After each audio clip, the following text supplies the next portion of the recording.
अच्छा, बिस्मिल्लाह करते हैं। बिस्मिल्लाहिर्रहमानिर्रहीम। अभी तक जितने रिडॉक्स रिएक्शंस हमने पढ़े हैं कि जहाँ पे ऑक्सीडेशन हो और रिडक्शन हो, उन रिएक्शन की बैलेंसिंग आज का हमारा टॉपिक है कि किसी भी रिडॉक्स रिएक्शन को कैसे बैलेंस किया जाए। तो इसके लिए बेसिकली आपके कोर्स में दो मेथड्स हैं। पहले वाले मेथड को कहते हैं ऑक्सीडेशन स्टेट मेथड। कौन सा मेथड? Oxidation state method. इस मेथड में हम कुछ ऐसे स्टेप्स फॉलो करेंगे कि किसी भी रिडॉक्स रिएक्शन को बैलेंस करेंगे, और उसके लिए हमें क्या क्या रिक्वायरमेंट है या उसके पोस्टुलेट कौन कौन से हैं। उसमें जो पहला बुनियादी उसूल है वो ये है कि जब आपको कोई रिडॉक्स रिएक्शन दिया जाए तो रिडॉक्स रिएक्शन में सबसे पहले उस रिएक्शन में जितने रिएक्टेंट और प्रोडक्ट हैं उसमें से हर एटम की ऑक्सीडेशन स्टेट निकालें और देख ले कि हर एटम पे ऑक्सीडेशन स्टेट कितना है। और फिर क्या करें, अगर आपके पास ऐसा कोई कंपाउंड है जिसमें ऑक्सीडेशन स्टेट उस एटम का, क्योंकि वो एटम एक से ज्यादा दफा आया है, तो पर एटम ऑक्सीडेशन स्टेट कितना होगा। अब इधर देखिए, अगर कोई रिएक्शन है और उसमें सपोज वाटर है, तो जब आप इसको बैलेंस करेंगे इस मेथड की जरिए, तो पहले क्या करें, ऑक्सीजन ग्रुप 6 में है, वो ग्रुप वैलेंसी तो याद है ना आप लोगों को, जो मैंने आपको याद करवाई थी रूल्स ऑफ ऑक्सीडेशन स्टेट में। अब ऑक्सीजन ग्रुप 6 में है, 2 इलेक्ट्रॉन ले सकता है, तो टिपिकली इसका चार्ज होगा -2। तो पहला रूल ये है कि हर एटम का ऑक्सीडेशन स्टेट निकाले।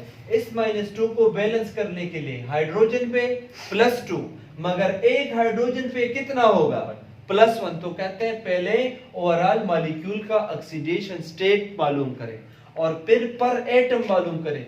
तो यहाँ पर एटम ये -2 है, मगर यहाँ ये पर एटम +1 है, क्योंकि ये +2 2 हाइड्रोजन का है, तो एक हाइड्रोजन का कितना होगा, +1 होगा। अगर हमारे पास कोई और कंपाउंड है, हम कहते हैं NH3 है, तो हाइड्रोजन अगर आप देखें ग्रुप 1 के ऊपर है, तो इसका ऑक्सीडेशन स्टेट होगा +1, तो चूंकि 3 है तो +3, और नाइट्रोजन पे -3।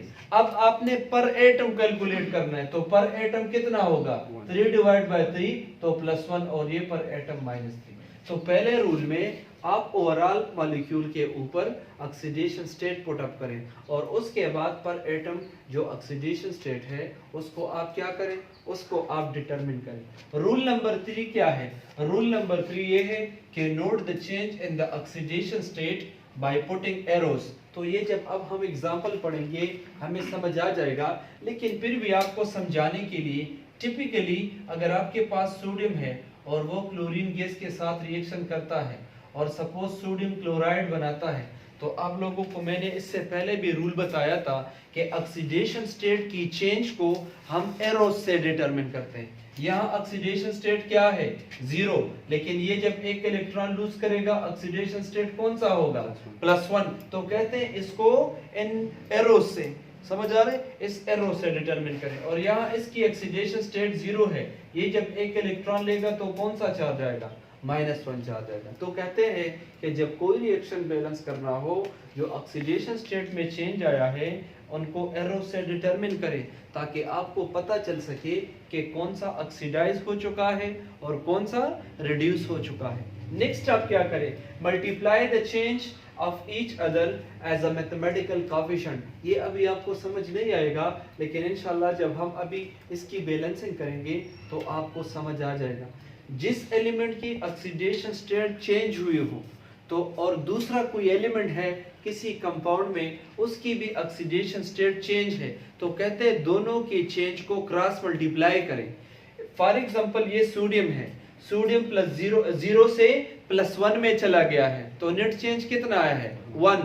कहते हैं इसका 1 क्लोरीन के साथ मल्टीप्लाई करें, और क्लोरीन 0 से -1 में आया है, इसका 1 सोडियम से मल्टीप्लाई करें। तो इसकी जो चेंज होगी सोडियम के चेंज को क्लोरीन के साथ मल्टीप्लाई करेंगे, और क्लोरीन के चेंज को सोडियम के साथ मल्टीप्लाई करेंगे। अभी समझ आ जाएगा कि किस तरह से, जब हम प्रॉपर एग्जांपल पढ़ेंगे। और लास्ट स्टेप क्या है, लास्ट स्टेप ये है कि बाकी का फिर आप जो चीज ऑक्सीडाइज है और जो रिड्यूस है उसको बैलेंस करने के बाद उस रिएक्शन में और ऐसी चीजें भी हो सकती है, ऐसे एलिमेंट कंपाउंड मॉलिक्यूल हो सकते हैं जो ना ऑक्सीडाइज होंगे और ना रिड्यूस होंगे, तो फिर आपने उनकी भी बैलेंसिंग करनी है। और आखिर में अगर रिएक्शन फिर भी बैलेंस नहीं होता तो हम हाइड्रोजन और ऑक्सीजन की मदद लेते हैं और इनकी मदद से किसी भी रिएक्शन को बैलेंस करते हैं, जो अभी एग्जांपल में समझ आ जाएगा। इन रूल्स को इस एग्जांपल के ऊपर अप्लाई करते हैं और देखते हैं कि इस रिएक्शन की बैलेंसिंग कैसे होगी। इधर देखिए राइटिंग नाम पे देखिए पहला रूल क्या था कि सब एलिमेंट के ऊपर ऑक्सीडेशन स्टेट पुट करें। मैग्नीशियम में जब रिएक्शन में हिस्सा नहीं लिया है, इसका ऑक्सीडेशन स्टेट क्या होगा? जीरो। अब इधर देखें, क्लोरीन ग्रुप 7 में है, उसका ऑक्सीडेशन स्टेट है -1 और हाइड्रोजन का +1, क्योंकि ओवरऑल ऑक्सीडेशन स्टेट किसी भी मॉलिक्यूल का न्यूट्रल होगा। अब राइट साइड में देखें, क्लोरीन ग्रुप 7 में है, एक के ऊपर -1 चार्ज और दो के ऊपर -2 चार्ज, और मैग्नीशियम इसको बैलेंस करेगा, कौन सा चार्ज आएगा? +2। और हाइड्रोजन अब मॉलिक्यूलर फॉर्म में है, तो फ्री मॉलिक्यूल की ऑक्सीडेशन स्टेट क्या है? 0 है। रूल नंबर 2, अब पर एटम कैलकुलेट करें, तो यहाँ 0 है तो इसका पर एटम भी 0 होगा। यहाँ +1 है और एक ही हाइड्रोजन है तो +1 होगा। यहाँ क्लोरीन है और पर एटम है तो -1 है। यहाँ मैग्नीशियम है और +2 है तो बस +2 रख। लेकिन यहाँ पे क्लोरीन का ऑक्सीडेशन स्टेट -2 है, मगर नंबर ऑफ एटम्स कितने हैं? 2। तो 2 को जब आप 2 पे डिवाइड करेंगे तो 1 आएगा ना, तो -2 है, -2 को अगर आप 2 पे डिवाइड करेंगे तो पर एटम चेंज कितना आया है? -1। और ये अगेन 0 है तो अगेन 0 आएगा। तो 2 स्टेप हमने कर लिए। तीसरा स्टेप, ऐसे एलिमेंट तलाश करें जो ऑक्सीडाइज और रिड्यूस हो चुके हैं। सबसे पहले हम उनको बैलेंस करेंगे। तो आप बताइए कौन कौन से एलिमेंट ऑक्सीडाइज या रिड्यूस हो चुके हैं? देखिए मैग्नीशियम को देख ले, मैग्नीशियम 0 ऑक्सीडेशन स्टेट से +2 ऑक्सीडेशन स्टेट में चला गया है, एरो से रिप्रेजेंट करें।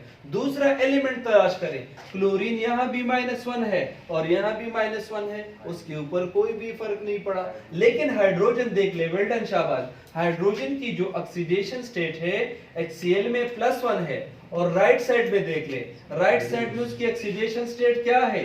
0 है, वेल डन, शाबाश, वो रिड्यूस हो चुका है। तो जो चीज ऑक्सीडाइज हो चुका है और जो रिड्यूस हो चुका है, सबसे पहले आप उनको बैलेंस करें। रूल नंबर 4, अब इसकी चेंज देख ले कि कितना चेंज आया है। अब इधर देखिए, ये जब 0 से 2 में चला गया है तो कितना चेंज आया है? 2 चेंज आया है। इसका ये मतलब है कि मैग्नीशियम जो है पहले मेटालिक स्टेट में है, मगर इसने 2 इलेक्ट्रॉन लूज किए हैं। इसने जब 2 इलेक्ट्रॉन लूज किए हैं तो ये ऑक्सीडाइज हो चुका है, और चार्ज इस पे कौन सा है? +2। इसलिए हम कहते हैं इसका कोएफिशिएंट 2 है, इसमें नेट चेंज 2 का आया है। और दूसरा देख लें, हाइड्रोजन का अपना ऑक्सीडेशन स्टेट +1 है, लेकिन उसने इलेक्ट्रॉन को क्या किया है? इलेक्ट्रॉन को एक्सेप्ट किया। मैं कह सकता हूं कि एक हाइड्रोजन का ऑक्सीडेशन स्टेट यहाँ पे 1 है, अगर वो एक इलेक्ट्रॉन लेता है तो वो हाइड्रोजन न्यूट्रल में फिर दूसरे एटम के साथ मिलके, अगर 2 हाइड्रोजन है मिलके हाइड्रोजन गैस बनाते हैं। तो यहाँ पे नेट चेंज 1 है और यहाँ पे नेट चेंज 2 है। समझ आ रहा है कि नहीं आ रहा? ये देखिए, ये इससे 0 + 1 से 0 में चला गया है, तो यहाँ पे जो चेंज है वो 1 है। तो आप रफ वर्क में ऐसे नोट करें कि मैग्नीशियम ऐसा है जिसमें नेट चेंज 2 आया है, समझ आ रहे? और हाइड्रोजन ऐसा है जिसमें नेट चेंज कितना है? 1। तो आप इसके जो कोएफिशिएंट है चेंज के, वो क्रॉस मल्टीप्लाई करें। जहां मैग्नीशियम होगा उसके साथ हाइड्रोजन का 1 मल्टीप्लाई करें, और जहां हाइड्रोजन है उसके साथ मैग्नीशियम का 2 मल्टीप्लाई करें। इजी है कि नहीं है? और इसको मल्टीप्लाई करके आपको खुद पता चल जाएगा कि रिएक्शन आपने कैसे बैलेंस करना है। तो इधर देखिए, लास्ट स्टेप में क्या है? अगेन लिख ले मैग्नीशियम, और अगेन लिख ले HCl, और अगेन लिख ले मैग्नीशियम क्लोराइड, और साथ में देखें हाइड्रोजन गैस। अब आप खुद देखें, मैग्नीशियम का 2 कभी भी मैग्नीशियम के साथ नहीं लगाना, किसके साथ लगाना है? जहां हाइड्रोजन हो आप इधर लगा ले 2। ये जरा मैं किसी और मार्कर पे ड्रा करता हूं ताकि फिर ये आपको समझ आ सके। यहाँ पे आप क्या क्या चीज लगाए? यहाँ पे लगाए सपोज 2 और अंदाजा भी साथ साथ में करें। यहाँ पे हाइड्रोजन की तादाद 2, राइट साइड में हाइड्रोजन की तादाद 2। अब क्या करें? जहां पे मैग्नीशियम है मैग्नीशियम के साथ हाइड्रोजन का कोएफिशिएंट लगाएं। हाइड्रोजन का नेट चेंज कोएफिशिएंट कौन सा है? 1, तो आप लगाए 1। अब जरा दोनों साइड देख लें, दोनों साइड डिटरमिन करें कि क्या दोनों साइड बैलेंस है। तो लेफ्ट साइड में मैग्नीशियम की तादाद है 1, हाइड्रोजन की तादाद है 2, क्लोरीन की तादाद है 2, क्योंकि ये 2 इसके साथ भी मल्टीप्लाई हो रहा है और इसके साथ में। अब राइट में देख ले, मैग्नीशियम की क्वांटिटी है 1, हाइड्रोजन की क्वांटिटी है 2 और क्लोरीन की क्वांटिटी है 2। रिएक्शन बैलेंस हो चुका है। आसान है कि नहीं? इंतहाई इजी है। इस टेक्निक को इस्तेमाल करके आप क्या कर सकते हैं? किसी भी रिडॉक्स रिएक्शन को फाइंड आउट कर सकते हैं। सबसे इंपॉर्टेंट पॉइंट ये है, बस ऑक्सीडाइज और रिड्यूसिंग एजेंट आपने तलाश करना है। यानी जो ऑक्सीडाइज या रिड्यूस होता है उन एलिमेंट को तलाश करें और क्या करना है? उसके चेंजेस तलाश करें और कोएफिशिएंट आपस में मल्टीप्लाई करें। अब ये तो बैलेंस हो चुका है। बाज ऐसे रिएक्शन होते हैं जिसमें आप ऑक्सीडाइजिंग रिड्यूसिंग एजेंट को बैलेंस करते हैं लेकिन वो फिर भी बैलेंस नहीं होता। उसके लिए क्या तरीका है? उसके भी 2-3 टेक्निकल एग्जांपल अभी बता देते हैं।